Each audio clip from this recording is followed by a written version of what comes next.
Namaskar. Welcome to this episode of Inspire.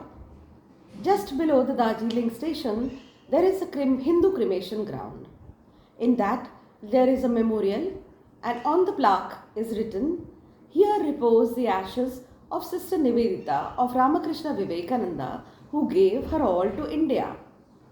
What do we mean by all, and who was Sister Nivedita? Yes, she gave her tan, man, and atma to India. Born an Irish by the name Margaret Nobel, this woman came all the way down to India and settled in India. India or Bharat became her motherland. She was the disciple of Swami Vivekananda. Swami Vivekananda, when he was traveling all across India as Parivrajak, he saw the trampling and subjugation of Indian women. He knew the solution also. It lay in educating these women.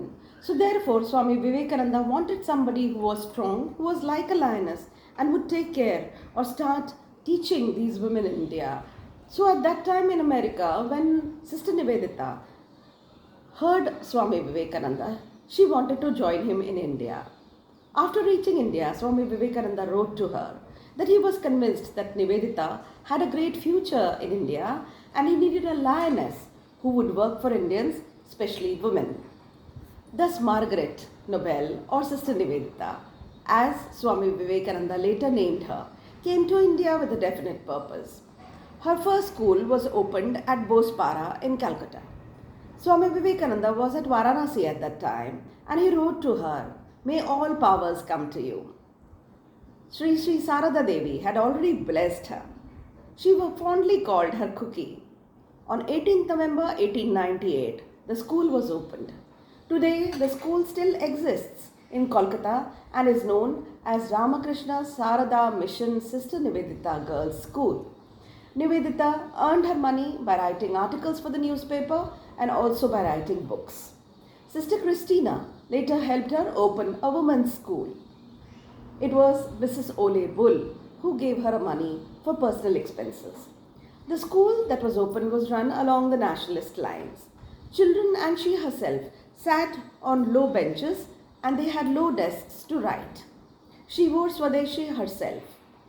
She sang Vande Mataram at a time in school when the Britishers had banned singing of Vande Mataram in Bharat. She also introduced spinning in the school. Once Rabindranath Tagore wanted Nivedita to take charge of educating his younger daughter. Nivedita herself told that there was no need of foreign education. And we all know what followed was history. Rabindranath Tagore established the Shanti Niketan. Sister Nivedita strongly advocated that Bharat should have one common language and one common script. She felt all must serve the army after completing their studies. Also, she felt that only a people's movement could bring about this change. She felt that Indian masters like Patanjali and Bhaskaracharya created original fields of knowledge. Today's inventions were mere applications of this knowledge. She identified 3 stages of education. First one is preparing the mind to receive the education. Second one is imparting that education which is necessary.